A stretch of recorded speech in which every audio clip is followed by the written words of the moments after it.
আমি একটা বউ যার কোনো স্বাদ নাই, আহ্লাদ নাই, আশা নাই, আকাঙ্ক্ষা নাই। এত কিছু যে করি তার কোনো নাম নাই। এটা করণ লাগবো কি আর এইটাই তুমি করো না। আমি আর থাকতাম না, কালকে সকালে উঠে আমি চলে যাবো। এবার সারা রাত কানবো। ও ওঠো, তোমার জন্য চা বানাই নিয়ে আসছি। আজব তো। কি গো, ওঠো, চা নাস্তা বানাইছি, খাবা না?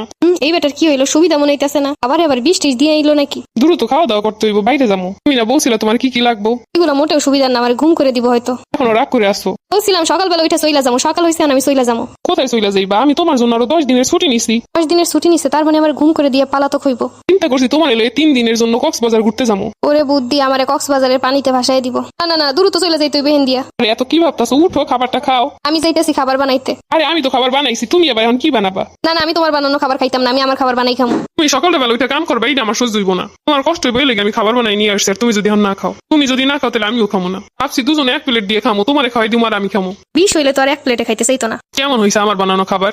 ভালো হইছে। আচ্ছা চলো এবার শপিং এ যাই। তোমার যা যা পছন্দ হইব, যা যা লাগবে সব নিয়ে আসবো। সব কিনতে কত টাকা লাগবে আমি ব্যাংক দিয়ে টাকা উঠে নিয়ে আসবো। এক রাতে এত চেঞ্জ? না স্বপ্ন দেখতাছি। ব্যাংক দিয়ে টাকা তুইলাই না নাকি শপিং করাইবো? দিন গুতে বস টস করলো নাকি? কি গো, ওঠো, লেট হয়ে যাইতাছে। আজকে দুপুরে বাইরেই খাবো। এটা কি পাগল টাগল হয়ে গেল নাকি? ওই যে ফুচকা আছে, ফুচকা খাবা? বাপরে বাপ, ফুচকাও খাওয়াইতেছে। তোমার জানা কি কি খাইতে ভালো লাগে? এক রাতে এরকম চেঞ্জ হওয়ার তো মানে বুঝলাম না। আরে আমি তো বুঝতাম না তুমি কি চাও না চাও। আসলে আমারই তো দায়িত্ব তোমার ভালো রাখার। ব্যস্ততার কারণে তোমার একটু সময় দিতে পারি না। যেটুকু সময় পেয়ে তাতে তো ফোন টিপে শেষ করে হলাই। এত দরদার ভালোবাসা কোথায় ছিল এতদিন? এই রুমে সুবোধ দিয়ে তো ছিল। আরে ভাবছি এরপর থেকে তুমি যা চাও তাই করার চেষ্টা করবো। আমার এবার মাইরে টেরে ফালানোর চেষ্টা করতেছো না তো? আরে তুমি এগুলো কি কো? আমি তোমার কেন মাইরে ফেলামো? তোমার মাইরে ফেলালে আমি কি বাঁচবো? তুমি কি খাবা?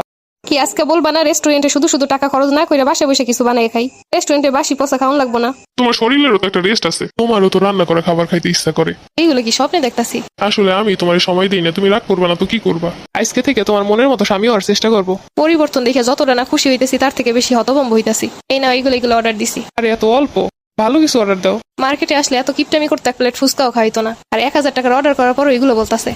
চিন্তার বিষয়। আচ্ছা, ও আবার চেঞ্জ হয়ে যায় না তো কারোর সাথে? হুবহু ওর মতো দেখতে কেউ আসছে আর ও চলে গেছে। তিলটাও তো একই জায়গায় আছে, তাহলে বেটার হঠাৎ করে হইলোটা কি? তোমার না নতুন মডেলের একটা মোবাইল পছন্দ হয়েছে?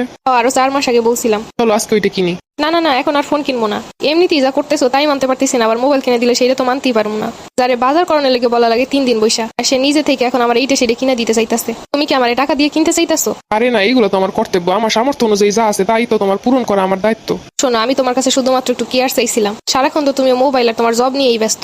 আমি যে একটা মানুষ, আমার যে জীবনের একটা ভালো লাগা খারাপ লাগা আছে সেটা তো কারো বোঝা উচিত। সারাদিন বাসায় একা থাকি, অফিস থেকে আসলে আমারও তো একটু গল্প করতে ইচ্ছা করে। হ্যাঁ, এর জন্যই তো ভাবছি এখন থেকে তোমার সময় দিব। মোবাইল তো কম টিপো না, ভালো ভালো হাদিস শোনো না। কত হুজুর আছে যারা স্ত্রীদের নিয়ে অনেক সুন্দর সুন্দর হাদিসের কথা বলে। হ্যাঁ শুনি তো। বউয়ের সাথে কথা বলা সুন্নত, বউয়ের দিকে হাসি দিয়ে তাকানো সুন্নত, বউয়ের সাথে ঝগড়া বাদে যাই করবে সবকিছুই সুন্নত। ভালো কাজগুলো তো আর দেখবা না, বোঝার চেষ্টা করবা না। আজকে তুমি যদি হাদিসের অনুযায়ী চলো তাহলে 2 দিন পরে আমাকেও তুমি হাদিসের লাইনেই চলাইতে পারবা। কিন্তু নিজেই যদি হাদিসের বাইরে কাজ করো তাহলে আমারে কিভাবে অন্যভাবে তৈরি করবা? হ্যাঁ, বউদেরও তো স্বামীদের প্রতি অনেক কর্তব্য আছে। তাই তো বললাম, শুধু নিজের বেলায় হাদিসের খোঁজ নাই, অন্যের বেলায় খুব হাদিস দাও। নিজে ইসলামের পথে চললে বউ এমনিতেই ইসলামের পথে চলে আসবো, পর্দা করবো। নিজে ইবলিশের মতো ব্যবহার কইরা বউ যদি সব ফেরেশতার মতো, তা তো আর হবে না। হ্যাঁ ঠিকই বলছো, দোষটা আমাদের পুরুষদেরই, কিন্তু শুধু শুধু দোষ দেই সব মহিলাদের। ভুলটা এতদিন আমারই ছিল। মনে রেখো, আমার সাথে যত খারাপ ব্যবহার করছো, যাই করছো, অবহেলা করছো, আমি যতদিন ক্ষমা না করবো ততদিন পর্যন্ত তুমি সেই পাপ থেকে বের হইতে পারবা না। আমি তো মাত্র চেষ্টা শুরু করছি তোমাকে ভালো রাখার জন্য। এতদিন কইছিলে তো ভালো রাখা? এতদিন তো বুঝতে পারি নাই, কিন্তু যখন থেকে বুঝতে পারছি তখনই তো তোমার কেয়ার নেওয়া শুরু করছি। হইছে, এরকম থাকলে হয়? কয় ঘন্টা থাকে এরকম আল্লাহই জানে।